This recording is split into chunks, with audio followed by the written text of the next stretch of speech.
Dah mulakan tabungan emas tapi masih tidak konsisten dan masih tidak tahu nak buat apa untuk cepat kaya dengan emas ni.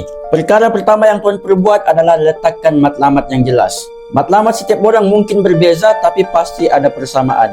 Dan tuan-puan juga kena faham yang simpanan emas ni tiada istilah terlambat. Golongan tua ataupun golongan muda boleh sahaja menabung emas pada bila-bila masa. Bagi golongan yang muda mungkin boleh letak matlamat, contohnya untuk kahwin, untuk deposit rumah, untuk beli kereta secara cash ataupun sebagai dana kecemasan.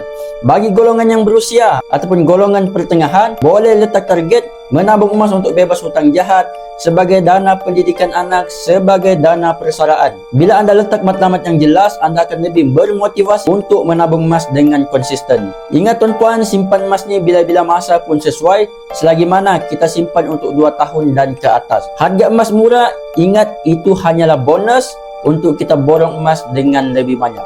Bagi tuan-puan yang belum bermula, klik link di bio, saya akan bantu sebaiknya.